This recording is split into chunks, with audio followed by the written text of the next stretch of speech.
Welcome, readers. Joining me for this month's Buddy Read is fellow audiobook listener and reviewer Classy Green. We'll be discussing the thriller The Last Time I Lied by Riley Sager. We also play a game featured in this book, Two Truths and a Lie. Can you guess what the lie is? Plus, we're going to share our dream adaptation casting. Stay tuned.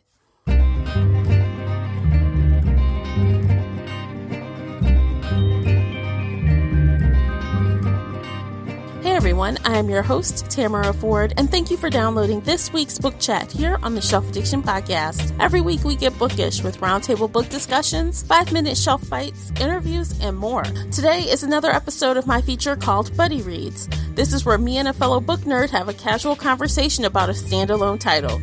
Grab a glass of wine, a cup of tea, or your drink of choice and settle in for this fun conversation. As always with book chats, there is a spoiler alert in effect. You've been warned. Welcome back to another Buddy Reads, and joining me as always is my friend and fellow reader, audiobook lover, Classy. Classy, introduce yourself, would you? Hi, this is Classy Green, as Tamara said, fellow Buddy Read host, or guest host. I'm not hosting, guest host, I'm sorry. No, you're co-host. You're co-host, girl. You get credits. Okay, so yes, fellow book lover, audiobook lover, all things bookish. Yay. Yes. So today we are here to talk about The Last Time I Lied by Riley Sager. And this is a thriller/mystery book. And Classy's going to run down, the high-level synopsis for you so you know what we're going to be talking about. And of course, before we get going, spoiler alert, I said it in the intro. I'm going to say it again. Don't be mad because we're going to talk about everything. So. Okay. Yeah. So the book, it starts 15 years ago. 3 teenage girls by the name of Vivian, Natalie, and Allison sneak out of a cabin at Camp Nightingale and were never seen again. The only survivor from that cabin, which was, I believe, Cabin Dogwood, is Emma Davis. And then we move forward, is it 15 years, I believe, and Emma is now a rising painter, artist, and the owner of the well-connected, of the camp, I think her name is Franny, happens upon one of Emma's art gallery shows and invites her back to the camp because now Franny has decided to reopen the camp. Mm-hmm. But let me move back a little bit. The camp closed because the 3 girls went missing. So now Franny has decided to reopen the camp 15 years later. And she decides to invite former campers from that time to work as camp counselors. Vivian, Natalie, and Allison, the 3 girls who have gone missing, also seem to be the highlight of Emma's artistic pieces.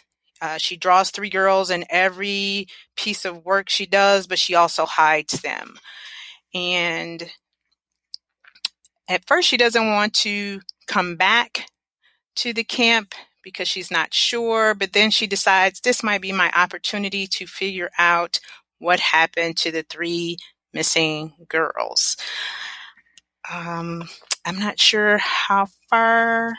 Well, so basically in a nutshell, imagine summer camp where things go horribly wrong and now you have to return and deal with it, basically. You just gave it in one sentence what I kind of said. Yes. Yeah.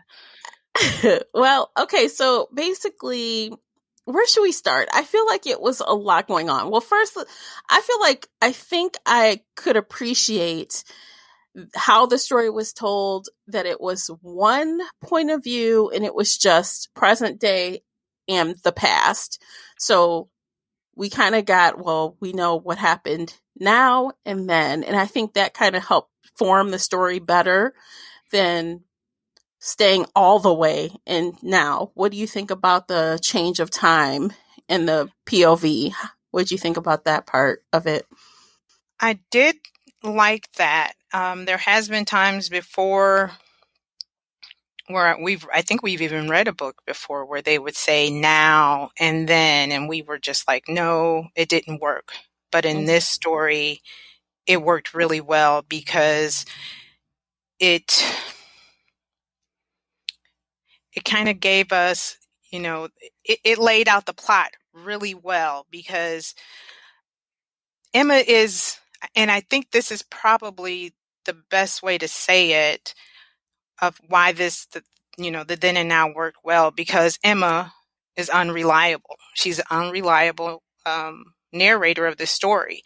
So we had to go, back. I felt that's why it worked so well for me because she wasn't sure and then she had to question her memory. So that was probably one of the likes for me was the back and forth. And sometimes I don't mind flashbacks, but sometimes they can be too much, but it worked really well in this story.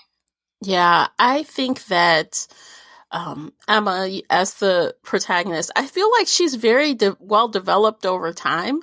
And I found that I was very invested in her, like learning what's what and what's real and what's not, because it isn't cut and dry. I mean, obviously, as we were just saying, her cabin mates go missing and she feels extreme guilt over it. And we don't know for a long time why she feels guilty. Like I kept saying, well, what did you do? What did you do? Like she Right. kept blaming herself. And I'm like, well, tell us what you did. Yes. Right. Let's get Yeah. to the lie. Let's get to the lie. Yeah. And she told a few lies that night, as they were looking for the girls when she was a child. She told a couple lies. Right. So she's definitely, and I think most 13-year-olds want to, I guess, look out for themselves. And it should be noted that she was the youngest girl in the cabin. So the others were like 16 and she was like 13. Right. She was 13, didn't know that was her first time at summer camp, didn't know any of the girls. Most of the girls there were probably richer or Mm-hmm. wealthier than she was. I don't even think she didn't even consider herself wealthy. I think she came into some money because of a trust fund, maybe, or some money after a grandparent passed away or somewhat, but she didn't have that same connection as Natalie, Vivian, and Allison did with each other. So she was a Yeah. first time camper. Yep. She didn't know any of the rules, nothing. And Vivian took her under her wings. But yeah, I did like the flashbacks. I did like the then and the now. Mm-hmm. Mm-hmm. Yeah, I think it was so important as well, and it settled nicely with me. Although I did, plot wise, I feel like I just said there was good character development, and I do believe that, especially for Emma and even like a few other characters. I feel like they had progressed over time, but the plot, though, okay, I feel like it started slow for me. I wish it was a little speedier on the uptake, but I can't even remember the exact point where I was like, okay, now I'm all in. Now I'm vested. What the heck is going on? Did you have a point like that in the book where you're like, okay, now I'm into it. Now let's go for it? I did. It took I would agree with you as well. It took some time, and I believe I got to that point where when everyone had arrived and all the camp counselors and the girls had arrived, and I think what piqued my interest was it Rebecca who is I think it's Rebecca who took the pictures, and Oh, she yeah. showed up late, looked at Emma and turned her head. And I felt like, what the heck happened there? Because Mm-hmm. prior to that, flashback 15 years ago, Rebecca had told Emma not to trust Vivian. Yeah. So I think that was at that point where, and then the messages from Facebook. So I think all those little things, all those little breadcrumbs, that were left prior to that point made me think something is about to happen.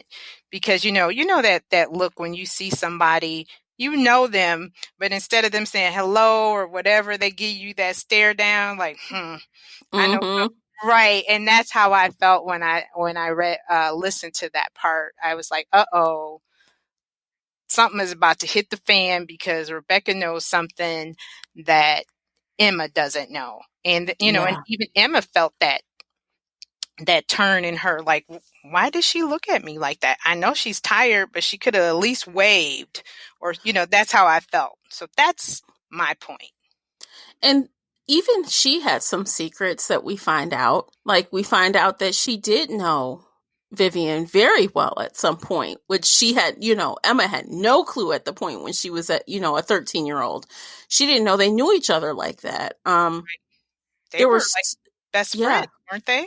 they were until I think her sister died. That's what was the trigger. Her sister died and Vivian started acting like a different person. And that just ties into, oh my God. Okay. So, okay.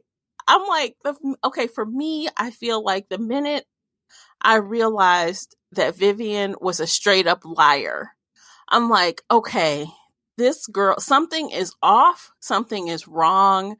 Um, I think it was the moment when I realized that Vivian acted like she couldn't swim when she knew how to swim. And we knew that as the reader, although Emma didn't know that right away. Right. So is Yeah, that so when the point when you realized that you felt like she was a liar? yeah, I'm like, well, she's obviously a mean girl. The three of them are mean girls. And there was this one point, guys, where, Emma has a crush on Theo, who is like the son of the owner. And, he's teaching her to swim. And then I guess Vivian doesn't like that he's giving her attention. So she goes and jumps in the water like an idiot and acts like she can't swim. So of course he leaves her floating there and runs over to save her. And the whole time, and that is following that one moment that I think it was like either the day before or the day of, that the other woman we were just talking about told her, don't trust her. Right. And when she gets out of the water, she says to her, I told you. Right. Did she tell her? Or did she mouth it? Whatever it was, she said it to her. Like, Yeah. watch it. Watch her. Watch her back. Yes. She's shady. Yes. So I'm like, oh my God. So at that point, I felt like, well, what really happened, right? I want to know at that point, more than anything, what happened to, Vivian and her friends. Because, and in a sense, I kind of liked that they weren't goody two shoes who went missing, and Emma wasn't seen as the villain to the reader. To us, she didn't come across as the villain. We knew something was off. We knew she lied about something, but to me, I didn't feel like she was the bad person. No. And I kept waiting for, what could she have lied about that was so bad that she feels so bad about that, because I never felt like she killed them. Never Mm-mm. felt that. Or she had anything to do. Well, you know what? There were a few times, but we'll get to that later. But as far as Vivian and being a liar, I kind of knew she was a liar from her game she played, the two truths and a lie, because I think um, Riley Sager even mentions, in the book, you can always tell about a person from the lies that they tell. Or did he say the truths? It was something like that. The truths and the lies that they tell, you could tell a lot about them. And this girl always wanted to play two truths and a lie. And I'm like, she plays this game a whole a Mm-hmm. whole lot. And I know camp game. I've never been to camp, so I don't know how these games go? Is this just something that happens all the time? Were you a camp goer? I was not, no. Okay. And I never wanted to go to sleepaway camp either. It just wasn't my thing. No. But I can't remember the exact quote, but it was something about, and I was looking to see if someone had marked it, but I don't see it. But it has something to do with not, I guess, concealing what the lie is, but concealing what the truth is. Like, you want people Right. to think, you want them to guess wrong so that you can say the truth and they not believe you. They think it's a lie. Right. Yeah. And she was good at this. Yeah. And that's what I picked up on really quick, that, okay, so we know Vivian, I mean, yeah, Vivian is a liar. But then it threw me because the name of the title of the book is The Last Time I Lied. Yeah. I being Emma. So, Riley, very clever. I'll give him that. Very clever.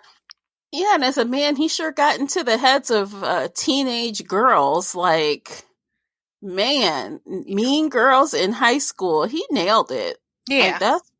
that's pretty true to form. Right. Right. And I was a little upset with him because I'm like, how dare he? You know, trying to get the dynamics of, the female friendships, especially that young age girls, because you had they did some fat shaming. Oh, lots of it. Yeah, Oh my lots of God. fat shaming, how much you eat, and looks were everything, and quite important. So, though I do have a few issues there with him, but then I had to like reconsider because there are women writers who do the same thing. But I just Hmm. kind of felt like, dude, this is not your area. The only reason why I didn't have problem with it is because, like, I remember being 16 and I remember being in high school and people did do things like that to each other. They did. Um, and secondly, this is not a YA book, it's an adult book. Yeah. So it's Final not Girls was intended more for a like 15-year-old to be reading it, you know? right. Yeah, you're right. And I think because I did read some reviews too, and people were talking about that. Now, Final Girls probably felt more like a YA. This felt more, and it was, more of an adult fiction. So yeah, you're right. You are very right with that comment. So, but yeah, the female friendships were, I'm trying to say, Fake. oh gosh, it Fake. really, it was very, very fake. And And I know yeah. you said like with the character development, I'm going to beg to differ with you on that one because I felt like there were a lot of characters. Um, and not all of them were well developed to me. And I get that because he only wanted us to focus on a few, but he just I felt like he threw out so many characters. The three girls, and then the three girls then, and then the three And girls three now. girls now. Yeah. Yeah, and I thought some of it was just, what were you doing? I wasn't sure where he was going with it. And even at the end, I felt like some of that could have been taken out. Some of the So, characters. okay, yeah, I think that, okay, so there were two plot twists at the end. One, okay, let's just talk about it, y'all. We're not gonna hold it. We'll just talk and we'll just fly all around the book like we usually do. Right. Um, I know we so always the have a plan and then we forget Yeah, about because it's like you can't avoid talking about it without. I mean, it's a major point of the story. So, and we need to talk about how he got there, right? How the plot got us there. it. Right. So the main, like, so the first one that was discovered was, okay. So at some point, Emma thought she was wrong about Theo. Like when she was a child, she blamed Theo for the disappearance of the girls because she thought she saw him having sex with Vivian. And then, of course, her faulty memory, suddenly she remembers, well, actually, I didn't see his face, so maybe it wasn't him. Right. So that was one of the lies she told that came back to bite her later when then she then again thought he was guilty again. Yes. God. Yeah. So guilt, not guilty, guilty again. And then it bit her in the ass because he actually wasn't guilty. I Like, thought oh he my was gonna God. punch. I thought he was gonna punch her. At Oh, I that thought last so. scene. Yeah, we're It was adults now. creepy. Uh-huh. It was creepy. And I honestly understand her reaction because if I found three young girls locked in a cave and here you come right behind me, I would assume you knew they were in here too. So I think that Emma did the right thing by telling the girls to run for help and not Yes. letting him near them.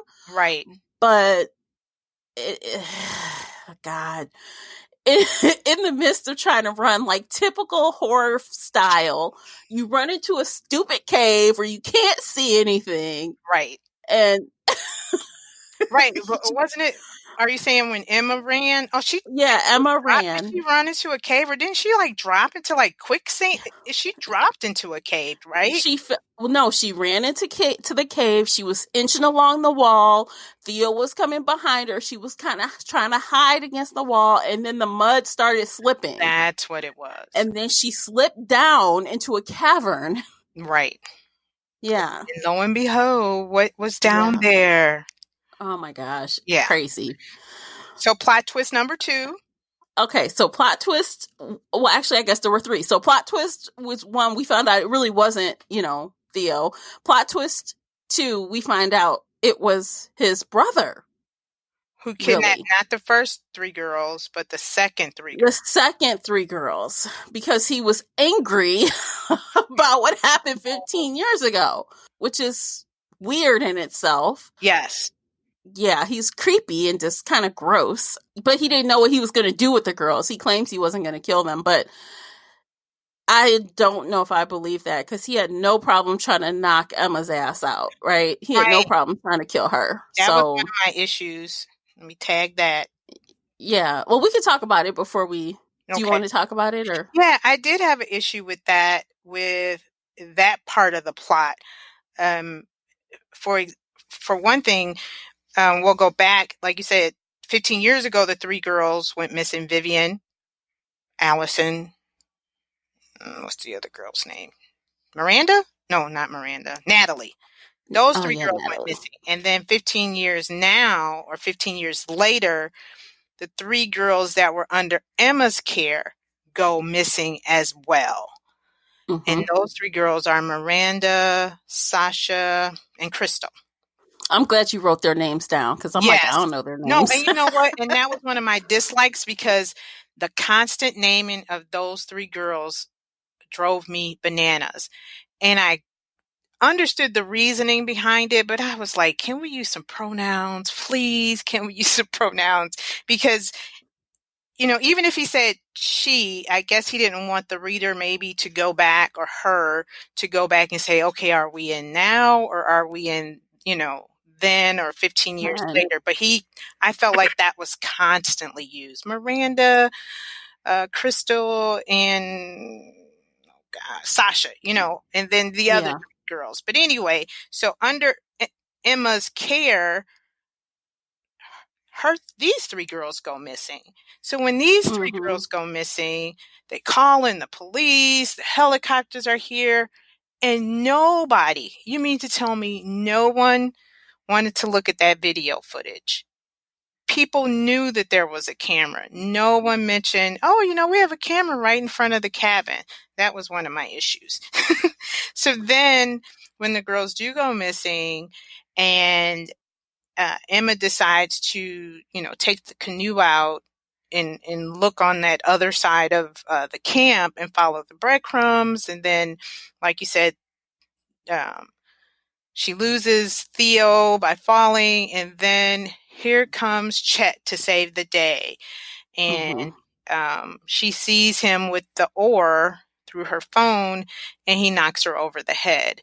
And I felt like too, so you're trying to pay her back for what she did to your brother by Mm-hmm. setting all this up. And I felt like right there with that plot, that so-called twist the bottom fell out because Yeah. there there was nothing else. He didn't go If he did go to jail, it was probably so brief because he didn't hurt the girls. Well, he knocked one Mm-hmm. out. You know what I mean? It was like, what was the Mm-hmm. reason the Chet story? Because I thought there I should think he wanted to frame Emma. I mean, because everyone was looking at Emma, right, like the police were looking at her, like, okay, so this happens twice, and you're the constant here. right. Um, yeah, I think he was trying to frame her, But once and if and right, the girls yeah, didn't see him hit her, but yeah, I just felt hmm like something something was missing. Now, what I did think, and Riley did throw me off, was when Franny told Emma that story about the Falcons. And I thought Riley was going to go back when I read that Chet hit her over the head. I was hmm like, he is the one who killed the first set of girls because of that Falcon story. Remember how she said that mother Falcon just, she did this, this, and that. So I thought Chet possibly did something to the first three girls. And but he Franny, was so young though. right, and Franny covered it. Because remember how Yeah, she said what a mother falcon will do to protect her children? So I just felt like he could have did so much more with the Chet story besides framing Emma. And I did yeah. that, but I just felt like something fell. It fell. He was trying to do too many twists. It could have been like did you ever see the Macaulay Culkin movie, The Good Son? Gosh, I haven't seen it in Evil. years. Yeah. Yeah, but I mean, he was a little kid But he that was was evil, wretched. right, and that's what I Yeah, thought so Chet was gonna turn out hmm to be after that yeah, he Falcon could have. story. Right, Yeah, he could have. right, and I felt like if Riley could have done more with that story, it'd have been a really great twist. Um, I don't know. At that point though, when Chet is doing all this stuff, she still thought that Theo was it, right? Yeah. She still thought that. So he knocks her and she falls into the water. Of course, she's sinking down, and this was sad though. She Oh, sinks down into like the houses. This was another part of the story where people talked about this lake being filled over like a town, a small village. Um, she falls down and she sees bones like everywhere, like in this little church. Isn't it a church or a barn or something underwater? I think it was a barn. Yeah, and there's bones in there. And it's Right. like, oh my God, that's awful. Yeah. Just awful. Um, but then Theo saves her. Theo's the one that jumped in and saved her. So, Right. And then she sees the necklace that yep. Vivian wore all the time. So Yep. she just knew that that was Vivian down there. And that's where, because what, did she only see two sets of bones? Or I don't think she saw three. She only saw two, but she really thought Vivian was one of them because of the necklace. Well, she thought they were all down there until the police told her we only had enough bones for two people. Right. But she, like you said, she at least knew that Yeah. it was Vivian because of that necklace that Necklace. she Mm-hmm. always wore. And like you said, so here comes Theo to the rescue. And Mm-hmm. so now she's doubting, well, her lie, well, not her lie. I won't say, you know, accusing him of doing something. Right. So, and then after that, I can't remember, don't we like fast forward?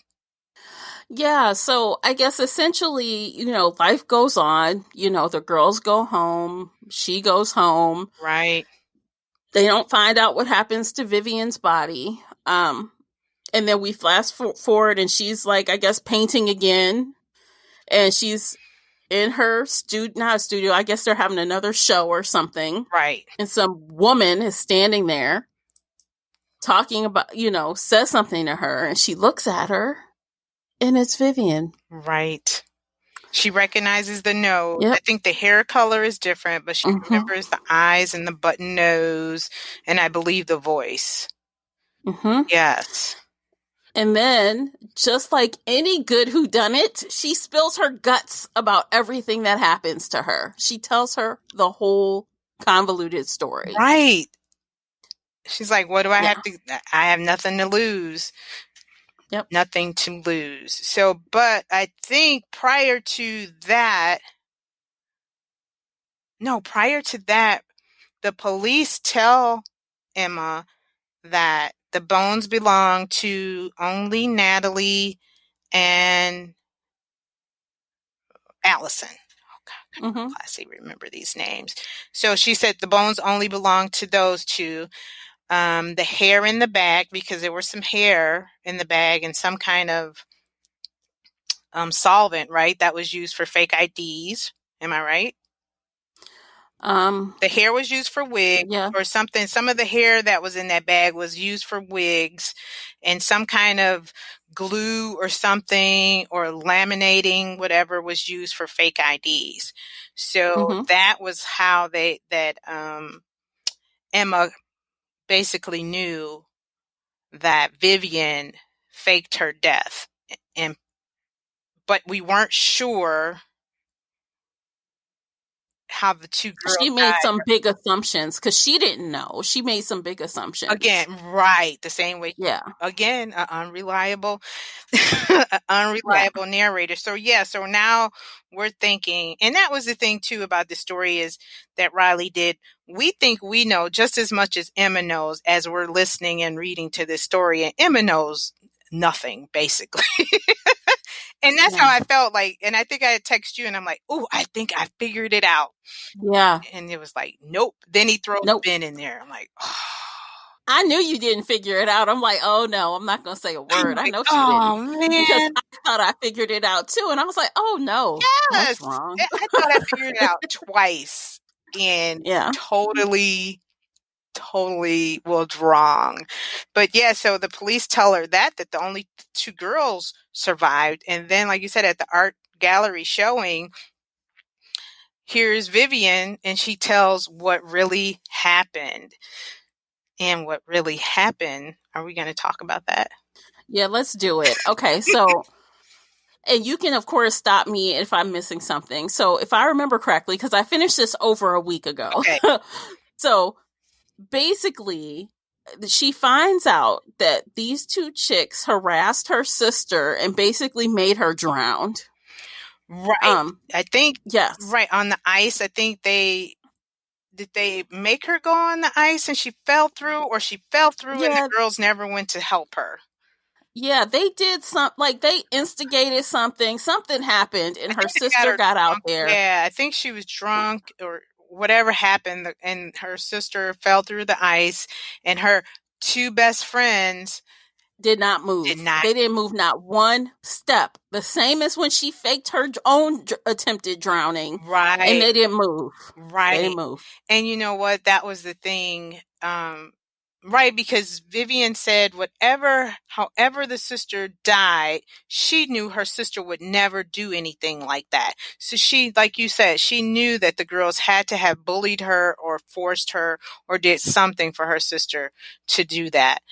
And now that we brought that up, the same way Vivian pretended like she was drowning, even though she knew how to swim, Emma always had these visions of Vivian coming back to her and talking to her. And remember in that last vision, she said, everything you need to know is right in front of you. She Yeah. said, I left you breadcrumbs. And I could not figure out the breadcrumbs whatsoever until now that we're speaking about this. The fakes, the I can swim and I can't. Um, Mm-hmm. and there were a few other things, in retrospect, I can think of that kind of let us know that she possibly um, faked her death, but I didn't get all of them. So, Mm-hmm. but yeah, so yes, that's what. So then, Well, after they, she found out that the sisters did that, her whole plan was, I think things got kind of convoluted at this point, but she started like investigating the camp as well, like alongside. Right. Okay. She was trying to figure out if the camp had like murdered people from, this crazy, the crazy folks home, Right. The mental you know, institution. the mental institution, and like things started getting really messy. So she started hiding her diary out far in the woods, and like this day they were bickering. The day that they went missing, Vivian and her friends were bickering about maybe the diary or something. They were bickering about something where she had to go off and show them something. Oh.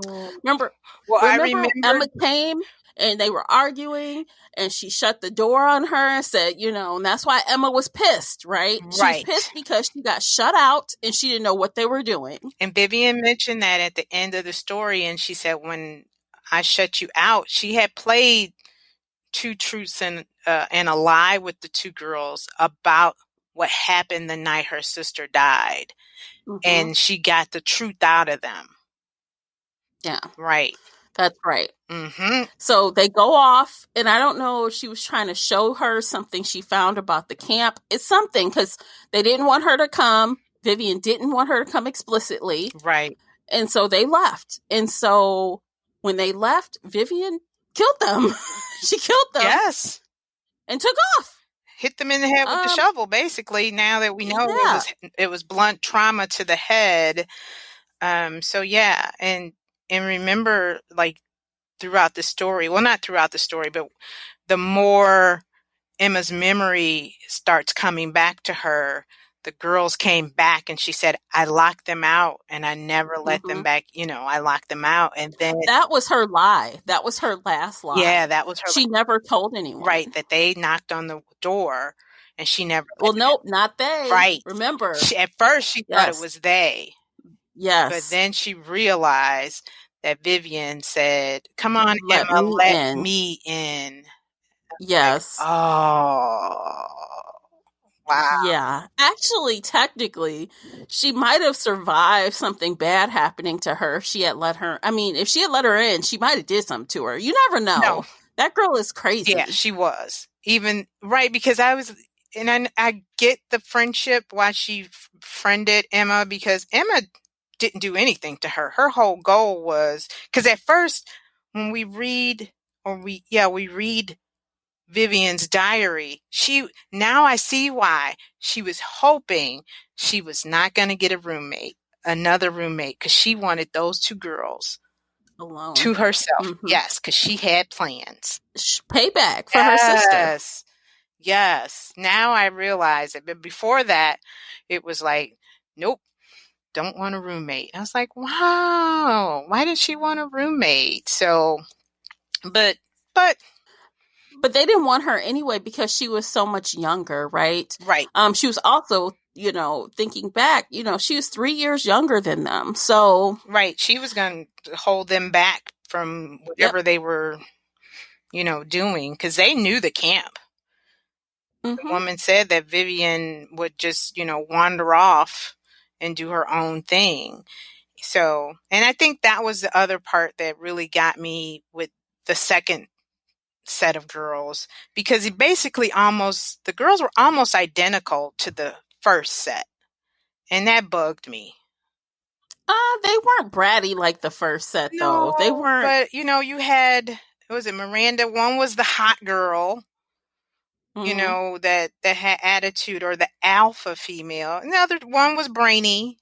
But I just felt like he was just trying to set up this same scenario. Granted, they were different personalities, but I'm like, oh, come on. 3 more girls go missing. But again, he had to set up the scenario of her being unreliable, and then Chet. Perfect timing. Yeah, perfect. Now we can set her up. Now, did you ever at all think that the detective and the author set you to think that, well, maybe Emma is losing her mind and maybe she did something as she's unreliable? Did you ever think that for a minute? Yes. I know I didn't. No?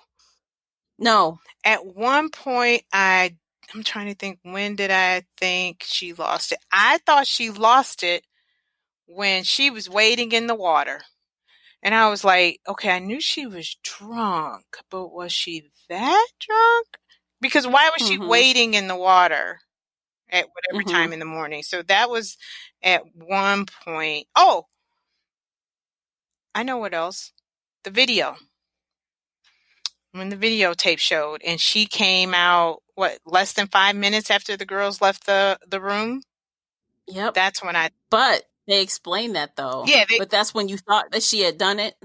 right. Well, I thought she could possibly be losing it, or right, that she could possibly be the person, but then something else happened. I was like, nope, it's not her. But yeah, at one point I did, because the videotape, when they went to check the videotape, because she said she left an hour later, but the videotape said she left 5 minutes later.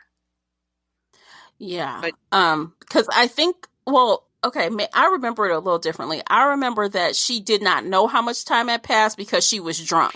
yeah, and she did mention that she thought maybe an hour. Right. So I don't remember that at all. I just remember later them saying, well, later, old boy, Chet saying that he modified the tape. Right. And he did. Yeah, he said that in the cave when he went to Yeah. rescue her. But right, but at that point, yeah, for her to say 5 minutes, or for the videotape to show 5 minutes compared to however long she said, I'm like, whoa, that's a lot of time. And she was Yeah. stumbling, and yeah, so She was drunk. I mean, honestly, I almost felt like even maybe that other woman had something to do with Mindy. it. Yeah, because she got her drunk, here, drink all this stuff, and then she's like, "Oh, by the way, I saw her standing here and doing Oh, that this," wasn't and Mindy. That was, oh gosh, what's her name? Rebecca or The one with the camera. Rebecca, Yeah, Rebecca or Becky or something. Rebecca. Yeah, right. It was her. So at first, I knew somebody was playing with her, Yeah. right? But I had the wrong person. I didn't think it was Chet. I mean, it's always the one that you never suspect doing. So I thought it was like three people. How many people did, after a while, what three people did you think could have possibly did it? Then or now. um, Then I thought it was the one creepy guy that was looking at the girls. I did think it could have been him Ben, because he was sleeping with Vivian, Ben. the guy. Okay. Ben, is that his Mhm. name? I thought it could have been him because he lied about that. Right. And then at one point, I did think that maybe Theo had done something, but I didn't know exactly what. Okay. I wasn't prepared to say that he killed them, but I was prepared to say that he did something, which turns out he didn't do anything. Right. Yeah. And, but now I definitely thought of Rebecca. I think that's what you said her name was. I definitely thought she was playing games.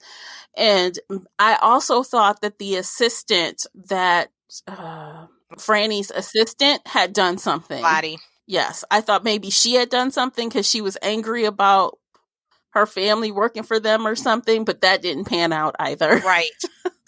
Yeah. Yeah, I thought Lottie then, because of, like you were saying, her family, Vivian, because Vivian, I think she caught Vivian looking through stuff. So I Mm-hmm. thought, with her family and trying to protect Franny, because, Vivian was saying that Franny was hiding things. So I thought Mm-hmm. Lottie then, and I thought Theo then, and then now I thought again Lottie, because I just thought it was Lottie. I don't Mm-hmm. even know really my reasoning. I think it might have been the same reason, with the family, and then because something with the pictures or something went missing when Emma started looking at the pictures. Was it her bracelet? Oh, but Chet took the bracelet. See, that darn Riley, he threw us off a lot. Now, the more I talk about it, he had some good twists. Yeah. But yeah, I did think it was Lottie, and I think the second person I thought it was Emma. Right. What the picture thing was is when she was in the office, she saw a picture of Vivian and Rebecca. And she was like, wait, they knew each other? Like, Right, they were all hugged up, but that was the year before. right. And that is how she ended up telling her, well, this is what happened. We used to be friends and then she changed, da da da. But that's why originally I thought, well, maybe it was her. Snap, Right. because she had hid that friendship from her. Right, because the liar was painted on the door, the crows, or the crows. I almost said the ravens. Too much Game of Thrones. The the crows. Yeah, so you're right, because Emma did say, "Stay away from me. It's probably you." So right, I do see that. Yeah, he threw everybody at the wall and nobody No. stuck. He threw every person that possibly could have done it then or now. Yeah, you're right. He threw every possible suspect. Yeah, and and and we didn't think it was one of the missing. Wow. Mm-hmm. Now that I say that out loud, yeah, he threw everybody at us. Yep. And I didn't see that one coming. Not at all. No. No. I almost wonder if like some of that was even necessary, like, the whole sub story about, the insane asylum being, Yeah, and and with that insane asylum stuff, at one point I thought Emma had killed them, um, and this is all a dream because she's unreliable. She has lost it. She's seeing, you know what I mean? At one point, I did think that. Why are we talking about hitting insane asylums? Is she really in an mm-hmm, insane asylum and and this is a dreamscape? Those are the type of things I started thinking about. That was one of the plot twists that I was like, I think I figured it out when I text you. I mm, thought that this was all a dreamscape and none of this happened mm-hmm. because nothing really came of that. Yeah. It was just folly. And at one point I just felt like, is he just trying to fill up word count? Because it's as many times as he mentioned those girls' name, I'm like, oh my God, not another time. How convoluted this whole thing was. I would love to know, did he do a storyboard? Because Yeah, right, like, did you plot the mess out of this story before you wrote it? right. And did you Because start at the end and work your way forward, or yeah? yeah, Because yeah, there was a lot of characters who he flashed in front of us. Some of them had nothing to do, like Casey. Casey hardly did anything. She was a former mm-hmm, camp counselor who was pear-shaped. That's all I remember from her. And that she thought somebody was hot. I don't remember. You know what I mean? It was just a lot of characters and some who were just those. I don't even want to really consider them secondary. They were just, background. They were yeah, they were extras. really Like, I extra. mean, you needed a camp full of people. Right. You did. Exactly. Yeah. So, I mean, honestly, the main characters, and we're going to give we have a new feature we're going to talk about after the break. But like, that's Emma, Franny, Theo, and Vivian, really. They are the main characters. They're the leads. And everybody else kind of comes in behind them right. in various ways. Yeah. Yeah. Right, because I mean, you even had Mark, her friend who did the research. And see, that was something else. Now that I think about it, he did all this research, and well, I guess the research was a little helpful because it was underground. This wasn't the mental hospital. Everything was that underground too, Mm-hmm. under the water, Yeah. under the dam that That's what got her. Yeah, that's what pushed her to the are. Okay, office. So she's like, well, if that thing is under there, then what are they hiding? right. So she was looking for evidence of that in the Yeah. office when she stumbled across something else. Mm-hmm. So, Yeah. Oh, because she started to think that the girls went missing because of what Vivian found. So she started to blame the family. Like, what did they find on you, right. basically? Yeah. That's what she thought. Yeah, he did well with tricking. I won't say tricking us, but making us think. He's he's the king of misdirection. I think he's got Yeah, it. He's got the misdirection down for yeah. sure. I'll give him a little bit. Give him a little But I credit. feel like people who don't like things that are too convoluted probably will get frustrated with this a little bit. Yeah, Uh But I didn't mind it because I felt like the bang at the end was worth it. I'm like, oh, damn, really? Like when I found out that Vivian was actually alive and she actually killed those girls, I'm like, oh my Yeah. God. I'm like, And I did like that. that was And I shocked. did like that. But like you Yeah. were saying, that convoluted part, I just felt like there was just some stuff he could have just left out. Like really could. And I mean, I don't know what else he could have done. I have no idea. I'm no writer, but it was just, I just felt like he just put in a whole lot of filler for this. Mm-hmm. And that was Mm-hmm. my feeling, which is Hmm. probably why I came to my conclusion of my rating. But I just felt like I thought it was a lot of filler. Okay. Well, I think this is a great time to take a break. We are going to take a quick break. You guys are going to hear a commercial and we will return and we will finish talking about The Last Time I Lied. We will give our individual ratings. We will talk about the audiobook narrator and we will share with you our fantasy adaptation casting. Stay with us. Today's episode is brought to you by the Shelf Addiction merch store. Check out all the bookish t-shirts, notebooks, mugs, and more. Don't miss out on these original designs, perfect for any book nerd. Support the podcast and visit shelfaddiction.com/merch and pick up your next favorite bookish item.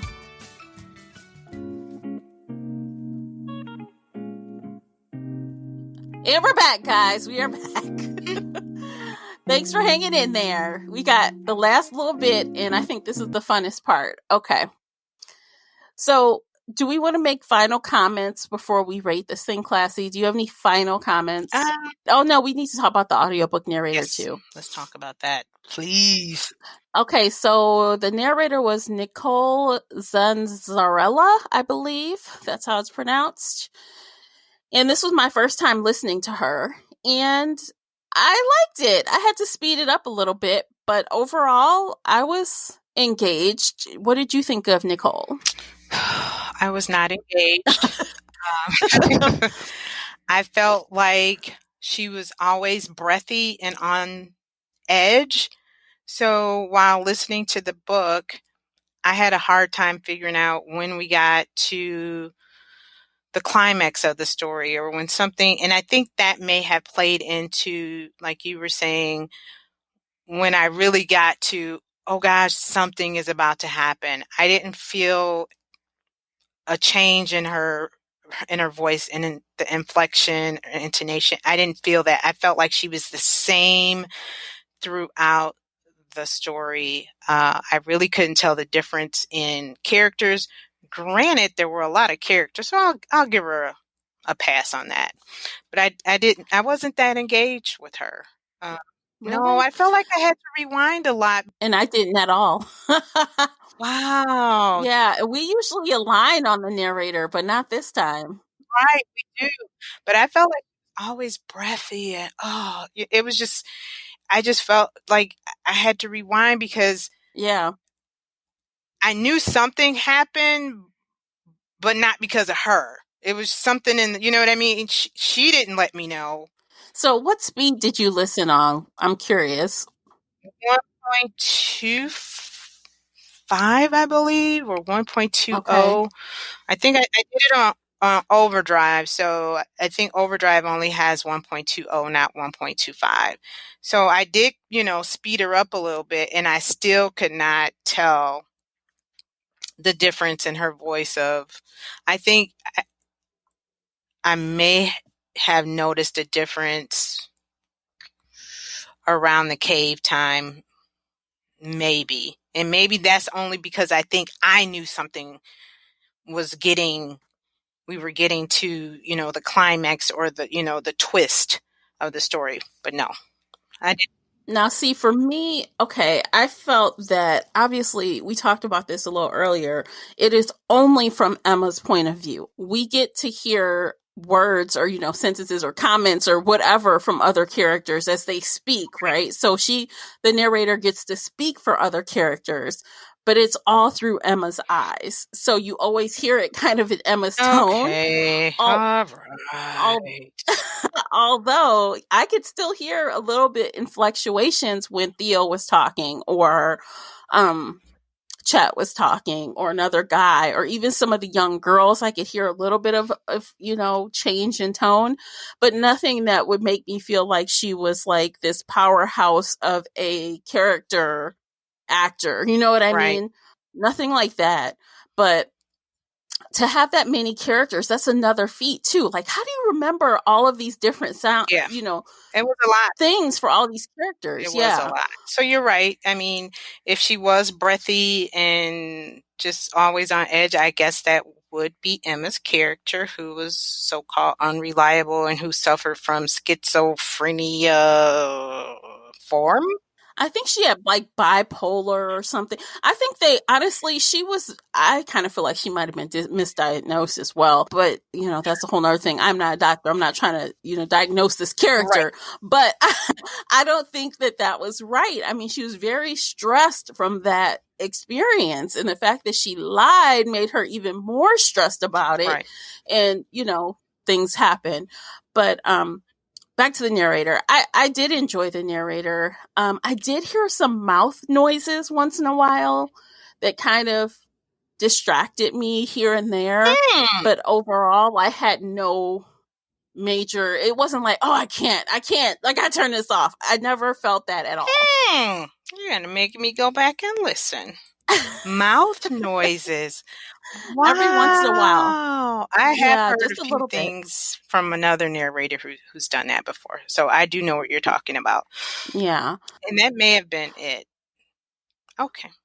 Yeah, and I mean, honestly, the audiobook was 12 hours and 13 minutes, you guys. So it was long. It was long. Maybe that was my problem. I didn't like her. Yeah. I did not like her. I'm just going to be honest. I didn't. Mm-hmm. Mm-hmm. Yeah.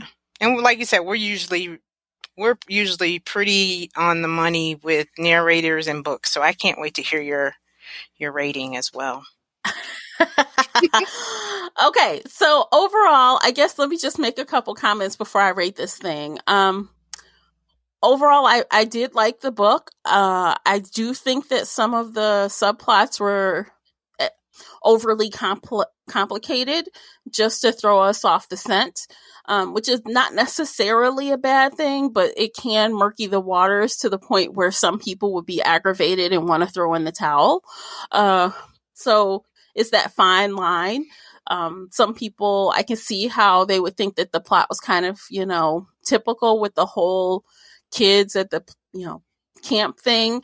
But because I'd never been to camp, I was like kind of intrigued by it.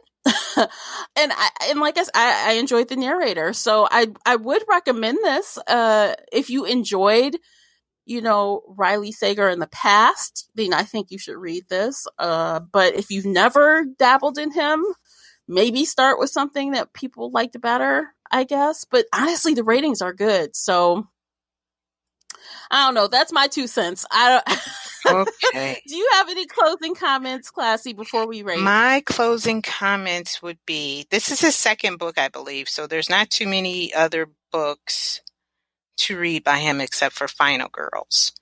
Because I read Final Girls. I felt like this felt really familiar. And then he switched it up on us. I did not like the narrator. I may have enjoyed the story better without the narrator.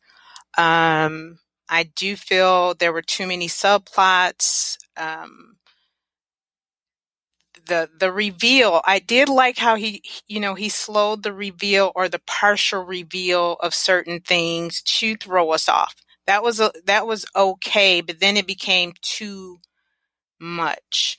And it almost came too much to the point where I feel like sometimes when I'm reading a book that I shouldn't have to take notes to remember some things. And I don't always mind, but I just felt like there were just too many things going on in this story, and he could have cut out a nice percentage of the book. I didn't take not a one note. No, and you Not a remember, one. yeah, it just felt like it was just, and maybe because I was trying to figure out who did it, and I was trying to remember things, and I don't know. I just felt like it was just way too much to get to where we got. I think that Yeah, might be yeah, my best way of saying it. I felt like he could have got there. I like the twist, but I don't mind the twist, but I just felt like there was just a bunch of filler to get there. Um, I'm trying to think what else. Again, it was okay. I would recommend it as a okay book. If someone asked me, "Hey, I'm looking for a nice suspenseful thriller book, what do you recommend?" It wouldn't be this one. yeah. Okay, so I kind of agree with you on that. Unless I would want to read one more book by him before I started giving out recommendations. True, you're I need, right, because this is his second novel. yeah, because I take recommendations very seriously. I don't want to throw people at something that, I don't know. I need one more read from him for comparison. And you have that with Final Girls. I did not read Final Girls. Right. And it had So, that same little, feel of, the girls. And he has the things with the girls and, you know, it did. I think it was almost like a campy feel with Final Girls too. So, oh, really? or the Oh. girls were like at a cabin and I think somebody came up missing or somebody died. So yeah. But no, this would not be the gold standard of psychological suspense. I mean, okay, let's put it out there. If you want to rate gold standard, I honestly feel that, Gone Girl was a gold emblem. I feel like that did it for me. Oh God. That twist in the middle, I was so freaking shocked.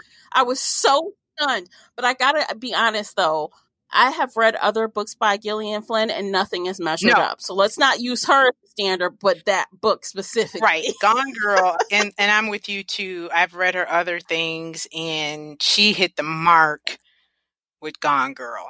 She hit the mark. And hadn't done it, hasn't been able to do it No. again. And I But don't know if that no, was first, second, third book. I don't know what Gone Girl was, but yeah. yeah. But yeah, I mean, So, and the reason why I said that the gold standard because when Final Girls came out, people were trying to compare him, I believe, with Gillian Flynn. So, but that's all hmm, hype too. So yeah. yeah. Okay, well, let's rate this thing. I think that you guys would be pleasantly surprised because you guys know I am hard with the stars and the bookmarks. I don't give those away freely. But I rated The Last Time I Lied 4 out of 5 bookmarks. 4 out of 5. Okay.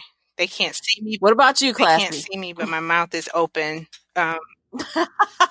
I'm like, really? I gave it Yeah, 3 out of I really 5. liked it. I gave it Three 3. out of I five. gave it 3 out of 5. Yeah. Y'all know I'm good for throwing out threes. I'll throw out threes in a minute. Cause threes for me are, it's okay, Right. right? This definitely was far from perfect, but I think I finished this in 3 days. I was done. Mm, So, it took me way yeah. longer. Okay, so I thought it would be fun for us to incorporate this new thing, and we're going to start it on Buddy Reads this book.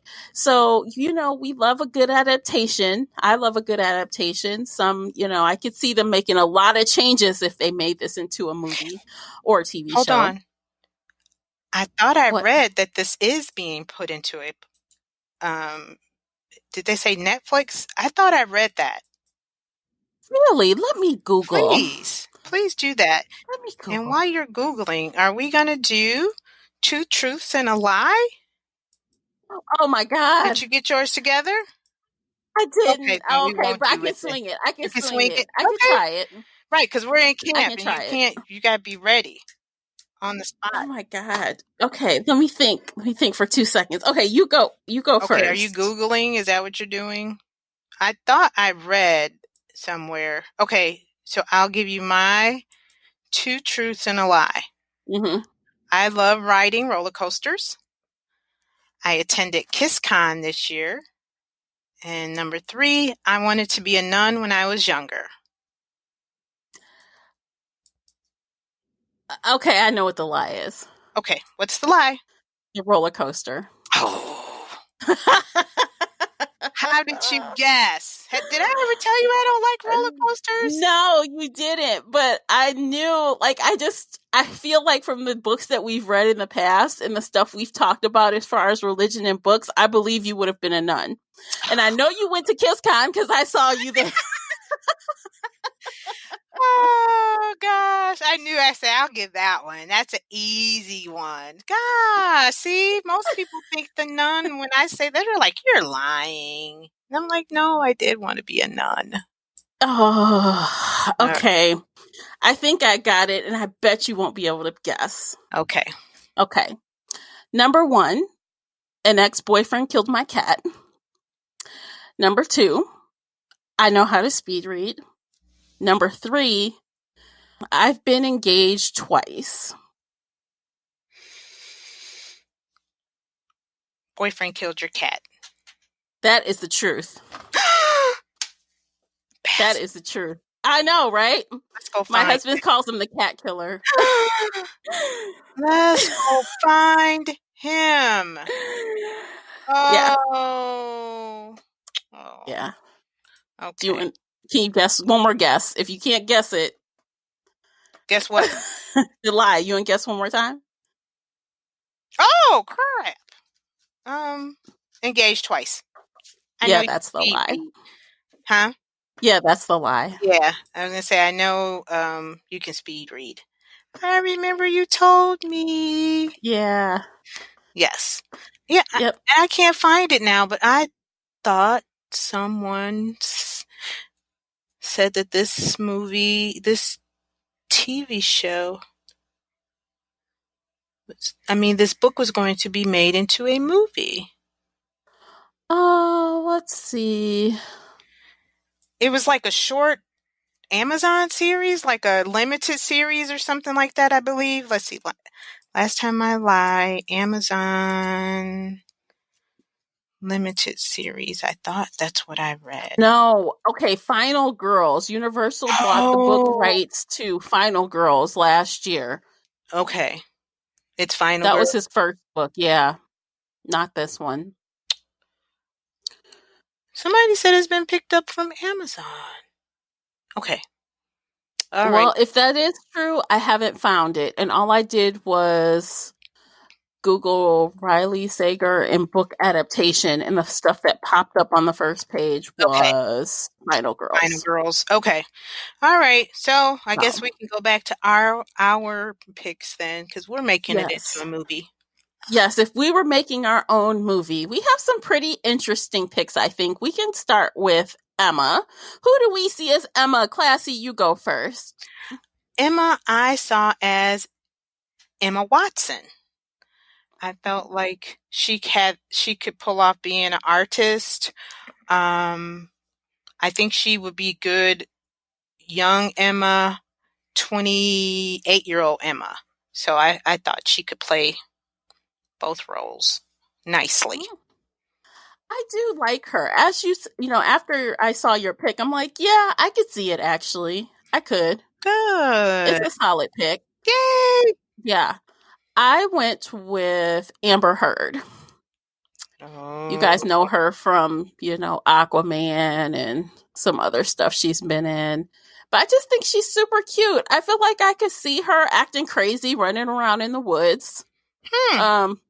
I can see it. And I feel like she could pull off looking like younger, maybe not 13, but she could pull off, like, how you have to change things, right? You have to take the rights and Right, mold them to suit your purposes. My right. purpose is I would make her the same age as the other girls and she'd be an older teen. Okay. I see what you're saying. Yeah. Yeah. Because, you got to take liberties, right? Yep. Just like the movie people do.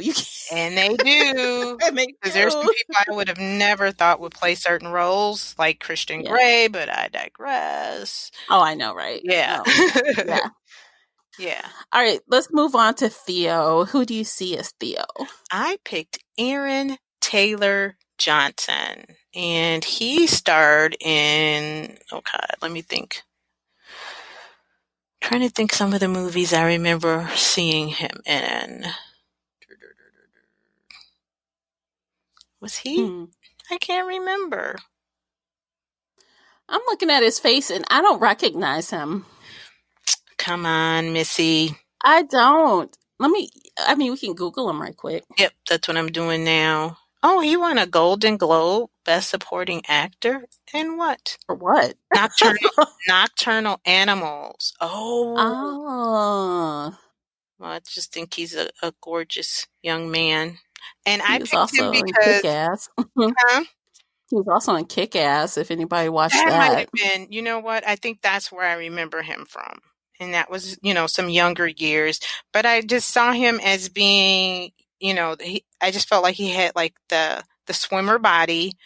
Because I think she mentioned he had a nice jawline, I believe. Mm-hmm. And I thought he has a nice jawline in the eyes. I could just see him being someone, and I mean, granted, the picture you have, he's got the goatee and all that, but I thought his eyes were pretty dreamy, and I could see a 13-year-old girl thinking he was um, the most handsome guy ever.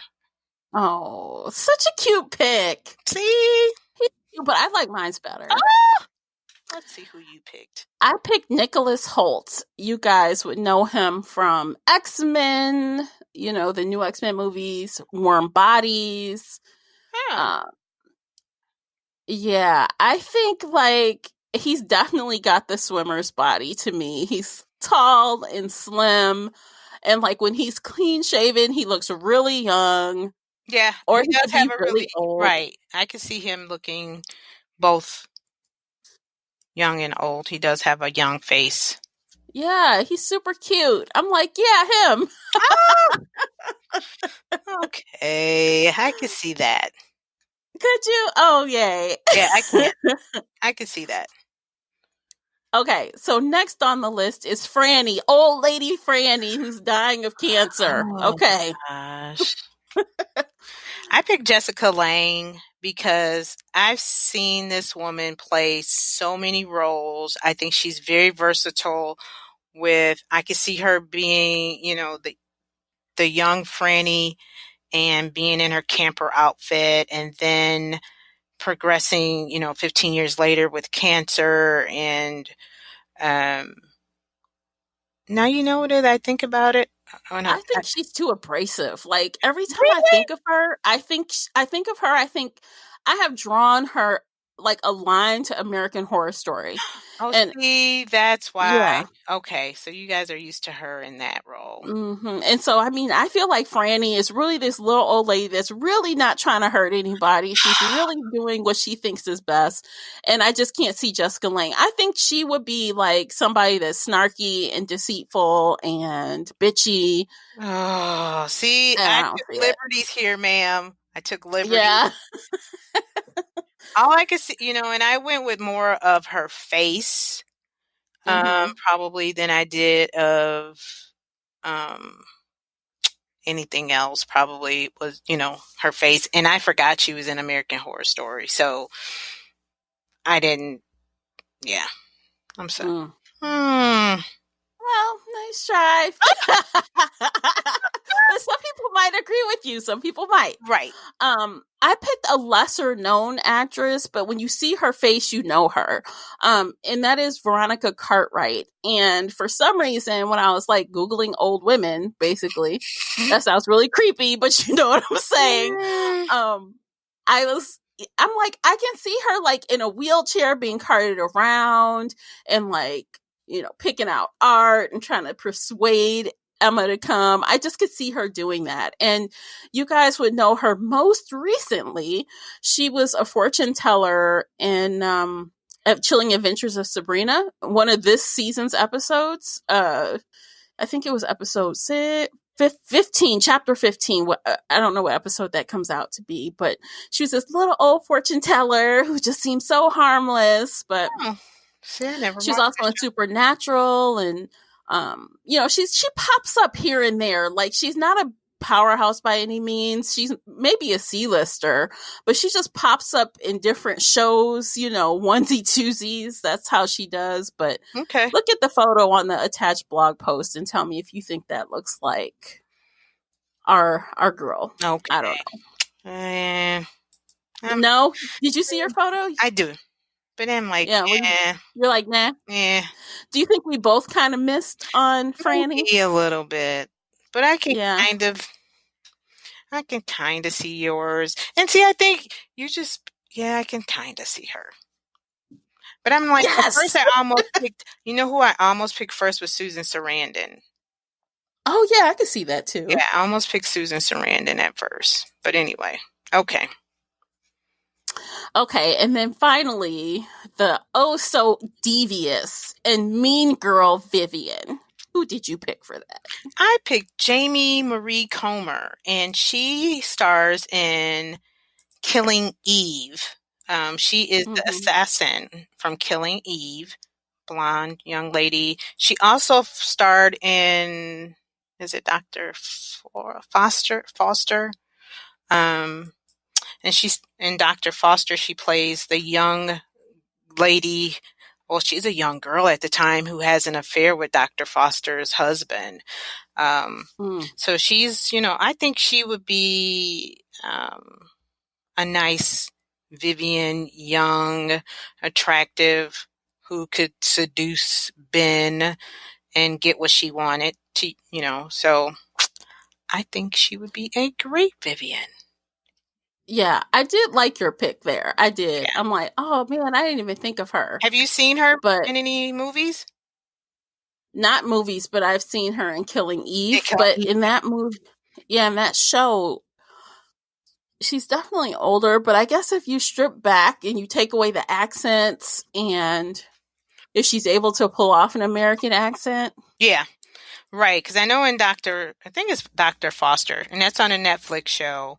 She's younger. I think she's probably 18 in Dr. Mm-hmm. Foster, and oh, that was in 2015. So, ooh. So yeah, she was pretty young back then. But yeah, Mm. yes. Okay, now I picked somebody that is totally no one would ever pick. And the only reason I picked this girl is because every time I see her, I think, what a brat. I do. That's And why I you feel picked like her. she could be the bitchy mean girl, the high school mean girl. She could seduce a guy. She can do all of those things. And y'all, that is Ariana Grande. I do feel like she's been an actress. She was a Disney Channel She girl. was. You know what? I just don't see her being. I don't know. I just see Vivian as being sexy. I don't see Ariana as being sexy. Maybe because it's that little high pitched voice. Have you seen her recently? No. I mean, like, she is really trying to change. Sometimes Okay, now I am not a fan of hers. okay. Not at all. But, she's always in the little pop culture news and stuff. Mm-hmm. And people have been talking about how she is made, as most Disney child stars, they make drastic changes to their looks Okay. because they don't want to be associated with Disney anymore. Right. um, but yeah, I don't know. I get it. I mean, if you're only thinking of her in that Disney way, yeah, I can see Okay. why you would say that. But Yeah. Okay. But I do see, like you were saying, the bitchiness and all that. But I think I'm just and again, just like you thought of Jessica Lange as being yeah, from American Horror Story, and that's yeah, the thing about with actors and actresses, we sometimes we can't take away from their character or their roles. So okay. But yeah. and that is like a good and a bad thing. Like some actors, when you're on a show for so long and you're playing the same type of person over and over again in different iterations, like Jessica Lange, or even like being on Disney Channel for so long, it's hard to separate Right. that person from that character because they played them for too long Right. almost. That it becomes really hard to you get locked into a certain role. That's the only right. Typecast. You get Yeah. typecast. Yeah, but Yeah. I can see her being bitchy because, um, yeah, I can see, I can see, You're like, I can see I it. can see it. I do like your pick too. I think that was a good pick. Oh, that was fun. Yeah. I like that. Yeah, it was. Okay, guys, if you had your own fantasy adaptation casting, let us know who you would pick. Leave a comment in the Spreaker app below in the little area for you to leave comments, or do it on the blog post. I would love to know who you would pick if you've read this book already. Yeah. And let us know actually what you thought of the book. If you've read it or listened to it on audiobook, I would love to know where you weigh in. Let us know if you think we are like right on the money or if we're kind of off. Because actually we had quite different opinions about this book. Yeah. Overall. Yeah. Yeah. Which is always fun. It makes it for fun conversation, that's for sure. Exactly. It does. It really does. So, I mean, overall, I enjoy doing this regardless if we have the same or differing opinions. This is just a fun, it's like book club for two. Yes. It's us two and you, guys. Right. It's just us. Right. That is right. Yeah. Okay, so I guess we're going to end things there. We've been yapping for like almost 90 minutes, so hope you enjoyed this extra long version of Buddy Reads. And we will see you guys again probably next month with another one. You'll be back, right, Classy? I will be back. Alrighty. Okay, guys, thanks so much for listening. Thanks for downloading and streaming and all that fun stuff. And we will catch you guys on the next Buddy Reads. Take care, everybody. If you enjoyed today's book chat episode and would like to show your support, there are a few things you can do. Head on over to Apple Podcasts and leave a positive 5-star review. You can follow me on Twitter at Shelf Addiction. Most importantly, you can share this podcast with friends and family that enjoy all things bookish, including author interviews.